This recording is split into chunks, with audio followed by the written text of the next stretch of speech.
Hello friends, technique മലയാളത്തിലെ മറ്റൊരു വീഡിയോയിലേക്ക് സ്വാഗതം. അപ്പോൾ ഇന്ന് നമ്മൾ ചെയ്യാൻ പോകുന്നത് സാംസങ്ങിൻ്റെ ഏറ്റവും പുതിയ ഫ്ലാഗ്ഷിപ്പ് ഡിവൈസ്, അതായത് എല്ലാ വർഷവും നമുക്കറിയാമല്ലോ സാംസങ്ങിൻ്റെ എസ് സീരീസ് ഡിവൈസ്. ഇതാണ് ഏറ്റവും കൂടുതൽ സാംസങ് വിൽക്കുന്ന ഒരു ഫോണ്. കാരണം ഗ്ലോബലി ഇറങ്ങുന്ന ഒരു ഡിവൈസാണ്. അതേപോലെ അടിപൊളി ഹാർഡ്വെയറും എല്ലാം കൊണ്ട് തന്നെ ഇറങ്ങുന്ന സാംസങ്ങിൻ്റെ എസ് സീരീസ്. അപ്പോൾ അതിൻ്റെ ലേറ്റസ്റ്റ് സീരീസാണ് സാംസങ് ഗാലക്സി S26 സീരീസ്. അപ്പോൾ അതിൽ ഇറങ്ങിയ ഒരു ഡിവൈസാണ് നമ്മൾ ഇന്ന് റിവ്യൂ ചെയ്യാൻ പോകുന്നത്, അതായത് സാംസങ് ഗാലക്സി S26 അൾട്ര. അപ്പോൾ സാംസങ്ങിൻ്റെ ഏറ്റവും വലിയ കില്ലാടി എന്നൊക്കെ വിശേഷിപ്പിക്കാവുന്ന ഡിവൈസാണ് സാംസങ് ഗാലക്സി S26 അൾട്ര. എന്നാൽ ഈ ഡിവൈസിൽ കുറച്ച് ചേഞ്ചസ് ഇത്തവണ വരുത്തിയിട്ടുണ്ട്. എന്നാൽ കുറേ കാര്യങ്ങൾ അതേപടി കഴിഞ്ഞ വർഷത്തെ പോലെ തന്നെയാണ് ഇരിക്കുന്നത്. അപ്പം ചില ചേഞ്ചസ് ഉണ്ട്, ചില എന്താ പറയുക അപ്ഗ്രേഡ്സ് ഉണ്ട്, ചില കാര്യങ്ങൾ അതേപോലെ റീറ്റെയിൻ ചെയ്തിട്ടുണ്ട്.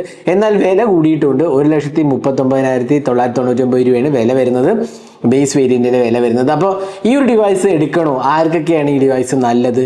ഈ S25 അല്ലെങ്കിൽ S24 യൂസേഴ്സ് ആണെങ്കിൽ അവർക്കൊരു അപ്ഗ്രേഡ് ആണോ എന്നൊക്കെയാണ് നമ്മൾ ഈ വീഡിയോയിലൂടെ പങ്കുവയ്ക്കുന്നത്. അപ്പോൾ ഈ ഡിവൈസിൻ്റെ കംപ്ലീറ്റ് ഇൻ ഡെപ്ത് റിവ്യൂ ആണ് നമ്മൾ ചെയ്യാൻ പോകുന്നത്. അപ്പോൾ എപ്പോഴത്തെ പോലെ ഈ ചാനൽ ആദ്യമായിട്ടാണെങ്കിൽ ആ സബ്സ്ക്രൈബ് ബട്ടൺ ഒന്ന് പ്രസ് ചെയ്യാൻ മറക്കരുത്. അതേപോലെ തന്നെ ബെൽ ഐക്കൺ ക്ലിക്ക് ചെയ്യുമ്പോൾ നമ്മൾ പബ്ലിഷ് ചെയ്യുന്ന എല്ലാ വീഡിയോസിൻ്റെയും നോട്ടിഫിക്കേഷൻ നിങ്ങൾക്ക് ലഭിക്കുന്നതാണ്. അപ്പോൾ ഇതിൻ്റെ അൺബോക്സിങ് ചെയ്യണതിൽ കാര്യമില്ല എന്ന് പറയാം. കാരണം ബോക്സിനകത്ത് ഇതും ആകെ ചാർജിങ് കേബിൾ മാത്രമേ വരുന്നുള്ളൂ, കേസോ ചാർജറോ ഒന്നും തന്നെ ഇല്ല. അപ്പോൾ ആ അൺബോക്സിങ് പ്രസന്റ് നമുക്ക് വേണ്ട എന്ന് വെക്കാമെന്ന് വിചാരിച്ചു. കാരണം അൺബോക്സ് ചെയ്യാൻ എന്തെങ്കിലും ഉണ്ടെങ്കിലല്ലേ അൺബോക്സ് ചെയ്യണതിൽ കാര്യമുള്ളൂ. അപ്പോൾ ഇത് നമ്മൾ ഡയറക്റ്റ്ലി റിവ്യൂയിലേക്ക് കിടക്കാം. അപ്പോൾ ഡിസൈൻ, അതാണ് ഇമ്പോർട്ടൻ്റ് ഫസ്റ്റ് തിങ് നമ്മൾ നോക്കുന്നത്. അപ്പോൾ കഴിഞ്ഞ വർഷത്തെ പോലെ തന്നെയാണ് ഈ വർഷത്തെയും ഡിസൈൻ ലാംഗ്വേജ് വലിയ മാറ്റമൊന്നുമില്ല, എന്നാൽ കുറച്ച് ചേഞ്ച് വന്നിട്ടുണ്ട്. അതിലെന്താ വെച്ചാൽ ഫസ്റ്റ് തിങ് ഈ ക്യാമറ മോഡ്യൂൾ ഉണ്ടോ. ക്യാമറ മോഡ്യൂളിൽ ഓരോ ക്യാമറ യൂണിറ്റും സെപ്പറേറ്റ് ആയിരുന്നു മുമ്പ്.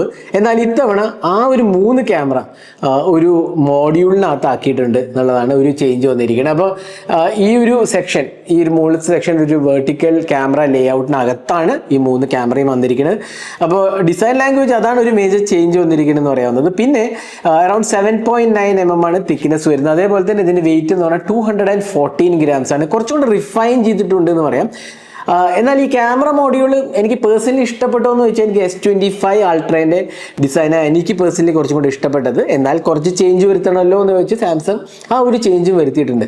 പിന്നെ ഇത്തവണ എന്താ പറയുക, ടൈറ്റാനിയം അല്ല യൂസ് ചെയ്തിരിക്കുന്നത്, അലുമിനിയം ഫ്രെയിമാണ്, ആർമർ അലുമിനിയം ഫ്രെയിമാണ് യൂസ് ചെയ്തിരിക്കുന്നത്. അപ്പോൾ അത് പ്രോബ്ലി നോക്കുകയാണെങ്കിൽ ഒരു ഡൗൺ ഗ്രേഡ് ആണ്. എന്നാൽ ആപ്പിളും ഡൗൺ ഗ്രേഡ് ചെയ്തിട്ടുണ്ടല്ലോ എന്നാണ് നമുക്ക് പറയാനുള്ളത്. അപ്പോൾ ആപ്പിളിൻ്റെ അതേ രീതി തന്നെയാണ് ഇവിടെയും ഫോളോ ചെയ്തിരിക്കുന്നത്. ടൈറ്റാനിയത്തിൽ നിന്ന് ഇത്തവണ ആർമർ അലുമിനിയം ഗ്രേഡാണ്. എന്നാൽ നല്ല സ്ട്രോങ് റിജിഡ് ഡിവൈസാണ്, അതിലൊരു സംശയമില്ല. പിന്നെ IP68 റേറ്റിംഗ് ഉണ്ട്. എന്നാൽ ഇപ്പോഴത്തെ ഫ്ലാഗ്ഷിപ്പ് ഡിവൈസ് എല്ലാം തന്നെ IP69 IP69K ഒക്കെ വരുന്നുണ്ട്. അതെല്ലാം യൂസ്ഫുൾ ആണോ എന്ന് ചോദിച്ചാൽ നമ്മൾ വളരെ റെയറായിട്ട് യൂസ് ചെയ്യുന്ന കാര്യമാണ്. IP68 ധാരാളമാണ്. എന്നാലും നമ്മൾ കൊടുക്കുന്ന പൈസയ്ക്ക് അതും കൂടെ കിട്ടിയാൽ നമുക്ക് സന്തോഷമല്ലേ ഉള്ളൂ. അപ്പോൾ അതില്ല എന്നുള്ളത് വേണമെങ്കിൽ പറയാം. പക്ഷെ അത് പോരായ്മയായിട്ടൊന്നും പറയുന്നില്ല. IP68 water and dust resistant capabilities ഇതിനകത്ത് ഇൻക്ലൂഡഡ് ആണ്. അപ്പോൾ അതിലൊന്നും തന്നെ പോരായ്മയില്ല. പിന്നെ എഡ്ജസ് ഒക്കെ നല്ല സ്മൂത്താണ്.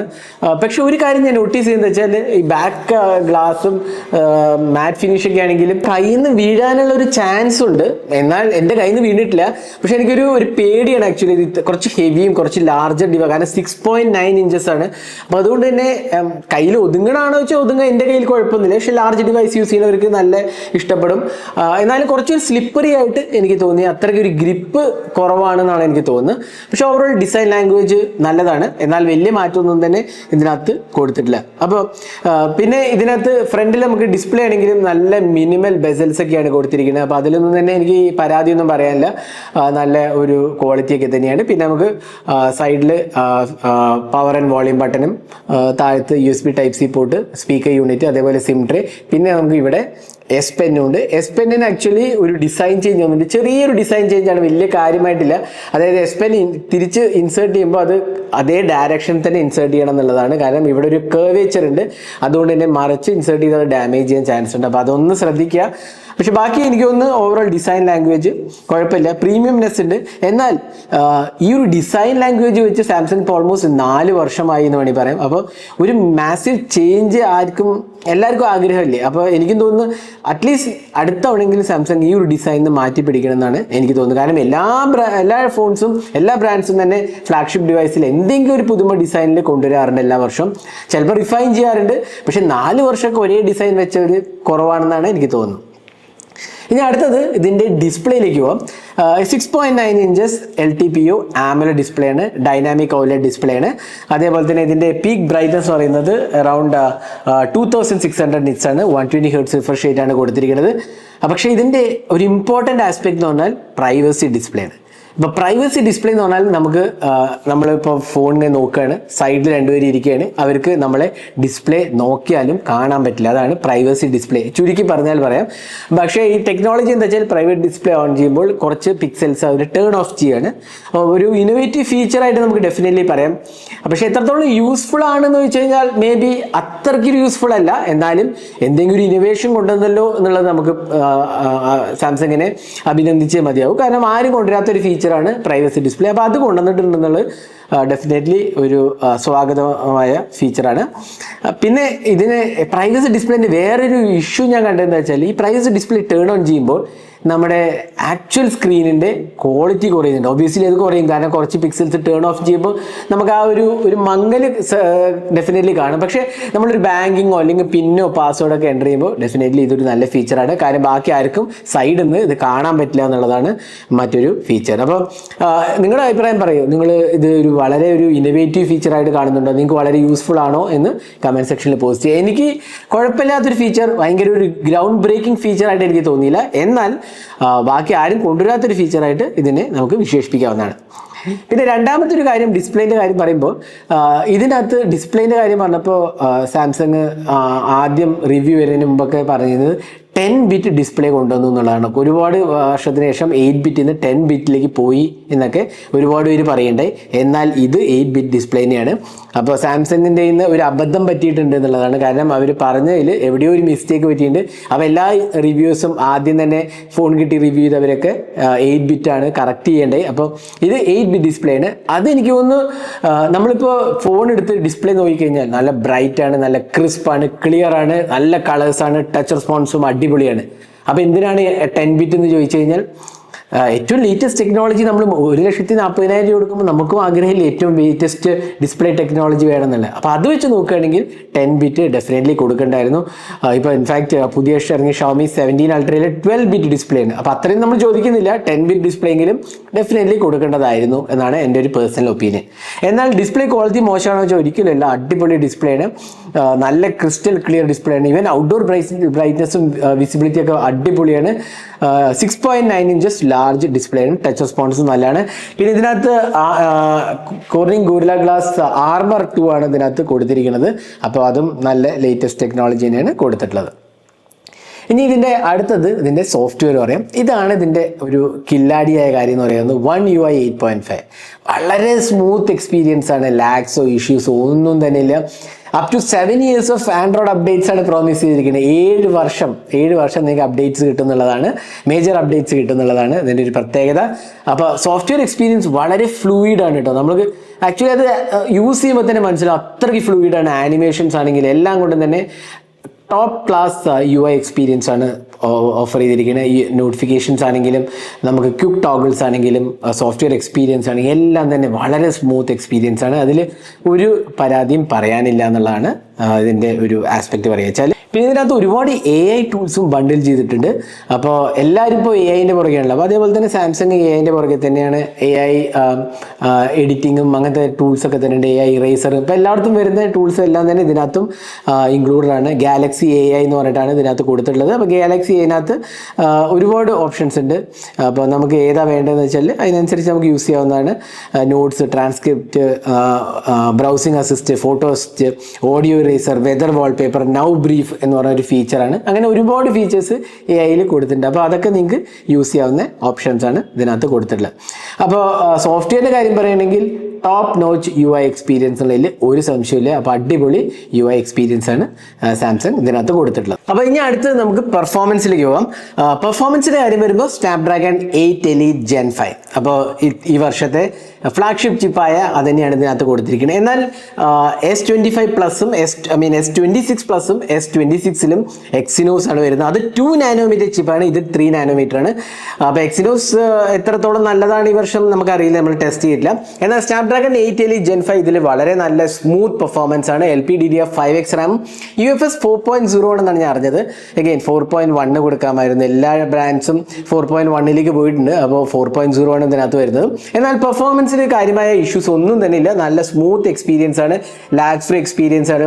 തെർമൽ മാനേജ്മെന്റ് ഒക്കെ തന്നെ നല്ല രീതിയിൽ വന്നിട്ടുണ്ട് എന്നുള്ള പറയാം. ഈവൻ ക്യാമറ ഔട്ട്ഡോർ ഒക്കെ യൂസ് ചെയ്താലും ഹീറ്റിംഗ് ഇഷ്യൂസ് ഒന്നും തന്നെ ഞാൻ നോട്ടീസ് ചെയ്യില്ല. അപ്പം ഓവറോൾ ആ ഒരു കാര്യത്തിൽ നല്ല ഒപ്റ്റിമൈസേഷൻ ഒക്കെ ഉണ്ട്. One UI plus Snapdragon 8 Elite Gen 5 നല്ല ഒരു ഒപ്റ്റിമൈസേഷൻ ആണ് കൊടുത്തിരിക്കുന്നത്. പിന്നെ 12 GB റാം ഉണ്ടായതുകൊണ്ട് തന്നെ അതൊക്കെ ആ കാര്യങ്ങളൊക്കെ തന്നെ വളരെ സ്മൂത്ത് ആയിട്ടാണ് വർക്ക് ചെയ്യുന്നത്. അപ്പോൾ പെർഫോമൻസ് അടിപൊളിയാണ്, അതിലൊരു പ്രോബ്ലവും ഞാൻ നോട്ടീസ് ചെയ്തില്ല. പിന്നെ സ്പീക്കർ പെർഫോമൻസ് വളരെ മികച്ച സ്പീക്കർ എക്സ്പീരിയൻസ് ആണ് കൊടുത്തിരിക്കുന്നത്. അതേപോലെ തന്നെ എല്ലാ 5G ബാൻഡ്സും സപ്പോർട്ടഡ് ആണ്, അതിലൊന്നും തന്നെ കോംപ്രമൈസ് ഇല്ല. അപ്പോൾ ആ ഒരു കാര്യത്തിലൊക്കെ തന്നെ നല്ല ഒരു എക്സ്പീരിയൻസ് ആണ്. പിന്നെ ഫിംഗർ പ്രിന്റ് സ്കാനർ ആണെങ്കിലും നല്ല സ്മൂത്ത് എക്സ്പീരിയൻസ് ആണ് കൊടുത്തിരിക്കുന്നത്. അപ്പോൾ ഓവറോൾ പെർഫോമൻസിന്റെ കാര്യത്തിൽ സോളിഡ് എക്സ്പീരിയൻസ് ആണ് ഇത് കാഴ്ചവെക്കുന്നത്. എനിക്ക് പരാതികളൊന്നും തന്നെ പറയാനില്ല എന്ന് പറയാം. അപ്പോൾ ഓവറോൾ സോളിഡ് പെർഫോമൻസ് ആണ് സ്നാപ്ഡ്രാഗൺ 8 Elite Gen 5 ഇതിനകത്ത് വരുന്നത്. ഇനി അടുത്തത് ക്യാമറയിലോട്ട് പോവാം. അപ്പോൾ ക്യാമറയുടെ കാര്യം പറയുമ്പോൾ ക്വാഡ് ക്യാമറ സിസ്റ്റം അതേപോലെ റീറ്റെയിൻ ചെയ്തിട്ടുണ്ട്. കാര്യമായി ചേഞ്ചസ് ഒന്നുമില്ല. ഒരേ ഒരു ചേഞ്ച് ആണ് അപ്പർച്ചർ വാല്യൂ ചേഞ്ച് ചെയ്തിട്ടുണ്ട്. f1.4 അപ്പർച്ചർ ആക്കിയിട്ടുണ്ട്. അപ്പോൾ അപ്പർച്ചർ വാല്യൂ ചേഞ്ച് ചെയ്യുമ്പോൾ എന്താ വെച്ചാൽ ലാർജർ അപ്പർച്ചറാണ്, അപ്പോൾ മോർ ലൈറ്റ് എൻട്രി എന്നുള്ളതാണ്, അതാണ് ഒരു ഇമ്പാക്റ്റ്. അപ്പോൾ പ്രൈമറി 200 MP f1.4 1/1.3 ഇഞ്ച് സെൻസറാണ്. ഇപ്പോൾ നമുക്ക് കാണാം ക്യാമറ ഒരുപാട് ഇമ്പ്രൂവ് ആയിട്ടുണ്ട്. 1 ഇഞ്ച് സെൻസറൊക്കെയാണ് ഷോമി അൾട്രയിൽ യൂസ് ചെയ്യുന്നത്. അതേപോലെ വിവോ സൈസിൻ്റെ ട്യൂണിംഗ് ഉണ്ട്, ഓപ്പോ ഹാസിൽബ്ലാഡ് ട്യൂണിംഗ് ഉണ്ട്, OnePlus ആണ് അവരുടേതായ ഇൻഹൗസ് ട്യൂണിംഗ് ഉണ്ട്. അപ്പോൾ എല്ലാം കൊണ്ടും തന്നെ ക്യാമറ സിസ്റ്റം വളരെയധികം അഡ്വാൻസ് ആയി. എന്നാൽ സാംസങ് ഇപ്പോഴും തന്നെ വലിയ മാറ്റങ്ങളൊന്നും വരുത്തിയിട്ടില്ല എന്നുള്ള 200 MP പ്രൈമറി, അതേപോലെ ഒരു 10 MP ടെലിഫോട്ടോ, അതിന് ആക്ച്വലി 3.95 ഇഞ്ച് സെൻസറാണ്. അത്രയും എന്താ പറയുക ഔട്ട്ഡേറ്റഡ് സെൻസറാണ് കൊടുത്തിരിക്കുന്നത്.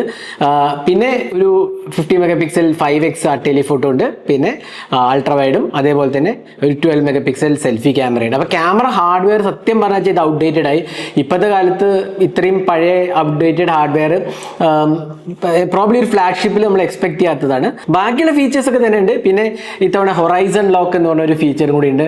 അപ്പോൾ അതെന്താ വെച്ചാൽ നമ്മൾ ഫോൺ ഹോൾഡ് ചെയ്തിട്ട് നമ്മൾ വീഡിയോ റെക്കോർഡിംഗ് സ്റ്റാർട്ട് ചെയ്താൽ ആ ഹൊറൈസൺ തന്നെ ലോക്ക് ചെയ്ത് നിൽക്കും എന്നുള്ളതാണ്.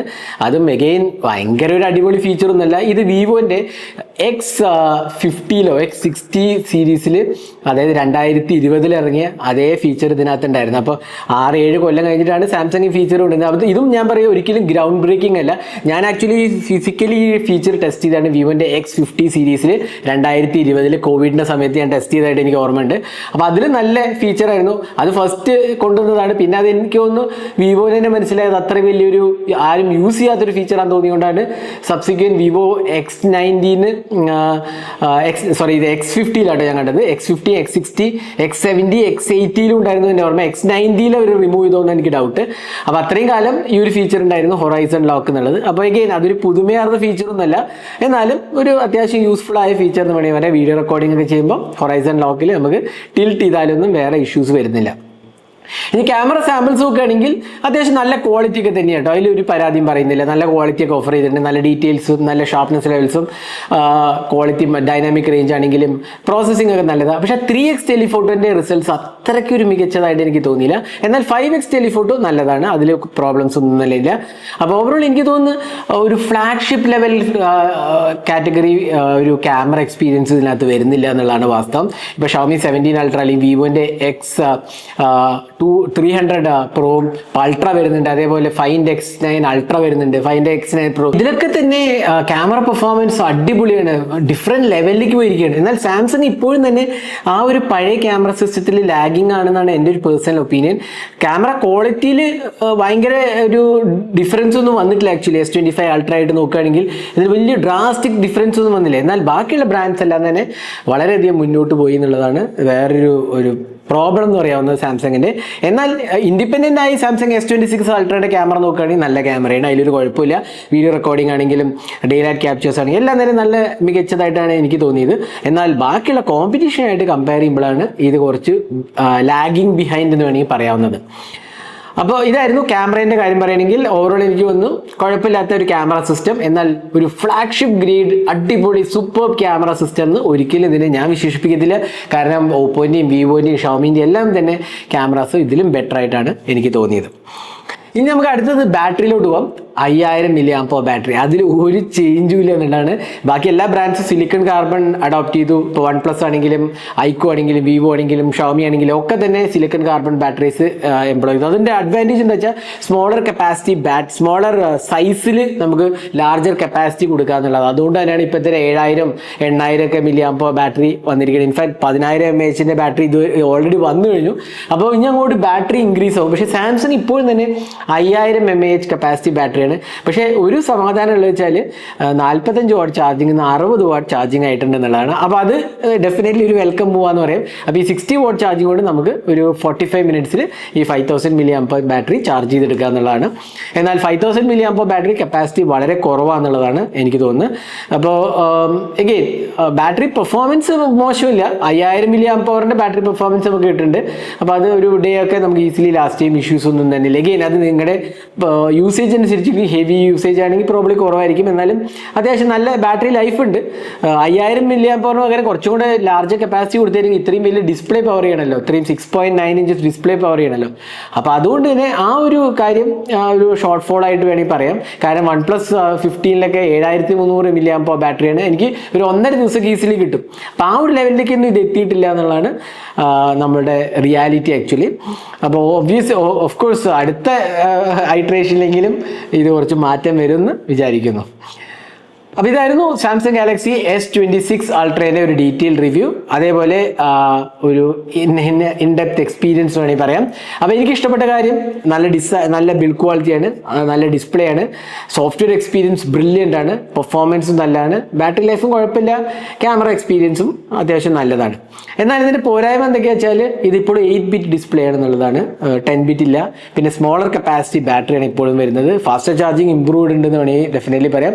പിന്നെ പ്രൈവസി ഡിസ്പ്ലേ ആണ് ഇതിൻ്റെ ഒരു ഹൈലൈറ്റിംഗ് ആസ്പെക്ട്. അത് എത്രത്തോളം യൂസ്ഫുൾ ആണെന്നുള്ളത് നിങ്ങളുടെ യൂസേജ് അനുസരിച്ചിരിക്കും. നിങ്ങൾ പറയുക അത് നിങ്ങൾക്ക് വളരെ യൂസ്ഫുൾ ആയി തോന്നുന്നുണ്ടോ അതോ കുഴപ്പമില്ലാത്തൊരു ഫീച്ചറായിട്ടാണ് നിങ്ങൾ തോന്നുന്നത് എന്താണെന്നുള്ളത് കമൻറ്റ് സെക്ഷനിൽ പോസ്റ്റ് ചെയ്യുക. പിന്നെ മറ്റൊരു ഇഷ്യൂ ഉള്ളതെന്ന് പറഞ്ഞാൽ ഇതിനകത്ത് ഇപ്പോഴും നമ്മുടെ മാഗ്നറ്റിക് റിംഗ് ഇല്ല എന്നുള്ളതാണ്. അത് നമ്മളൊരു ഫാസ്റ്റ് പവർ ബാങ്കോ അല്ലെങ്കിൽ ഇതൊക്കെ മാഗ്നറ്റിക് ചാർജറിലൊക്കെ വെക്കുമ്പോൾ ആ ഒരു മാഗ്നറ്റിക് കേബിൾ ഉണ്ടാവും സർക്കുലർ, നമ്മുടെ ഐഫോണിലൊക്കെ ഉള്ളത്, അത് ഇപ്പോഴും കൊടുത്തിട്ടില്ല എന്നുള്ളതാണ് ഇതിൻ്റെ. അപ്പോൾ S Pen ഒക്കെ ആയിട്ട് അത് ഇൻ്റർഫിയർ ചെയ്യുന്നതാണ് എനിക്ക് തോന്നുന്നത്, അതുകൊണ്ടാണ് കൊടുക്കാത്തത്. അപ്പോൾ അതും മറ്റൊരു പോരായ്മയായിട്ട് വേണമെങ്കിൽ വിശേഷിപ്പിക്കാവുന്നതാണ്.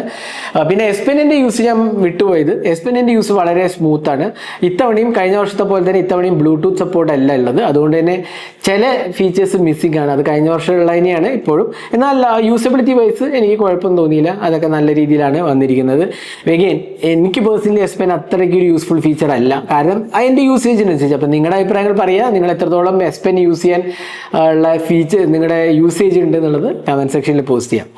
അപ്പോൾ ഇതായിരുന്നു S26 അൾട്രേൻ്റെ ഒരു ഡീറ്റെയിൽ റിവ്യൂ. S25 അൾട്ര എന്ന് പറഞ്ഞു പോയി, കാരണം അതേപോലെ തന്നെ ഫോൺ ഇരിക്കുന്നത്, അതുകൊണ്ട് വലിയ മാറ്റമൊന്നും ഇല്ലാത്തതുകൊണ്ട് S25 അൾട്ര എന്നാണ് വായിൽ വന്നു പോയത്. എഗെയിൻ S26 അൾട്രേൻ്റെ ഡീറ്റെയിൽ റിവ്യൂ. അപ്പോൾ ഇത് വാങ്ങണമെങ്കിൽ ഇത് S25 S24 യൂസേഴ്സ് ആണെങ്കിൽ എനിക്ക് തോന്നുന്നു വലിയ അപ്ഗ്രേഡ് ഒന്നുമില്ല, നിങ്ങൾ ആ ഒരു ഫോണിൽ തന്നെ സ്റ്റിക്ക് ഓൺ ചെയ്യാൻ നല്ലത്. എന്നാൽ ഒരു 50,000 രൂപ 60,000 രൂപയുടെ ഫോണാണ് യൂസ് ചെയ്യുന്നതെങ്കിൽ നിങ്ങൾക്ക് ഒരു മാസീവ് അപ്ഗ്രേഡ് വേണമെന്നുണ്ടെങ്കിൽ ഡെഫിനറ്റ്ലി ഇത് നല്ലതാണ്. അതുകൂടാണ്ട് തന്നെ ഇതൊരു ആസ് എ സാംസങ് ഫോൺ ബാക്കി ഒരു ഫോണും നോക്കാണ്ട് ഇത് നോക്കുകയാണെങ്കിൽ ഡെഫിനറ്റ്ലി ഇത് നല്ല ഒരു ഫോണാണ്, അടിപൊളി എക്സ്പീരിയൻസ് ആണ് തരുന്നത്.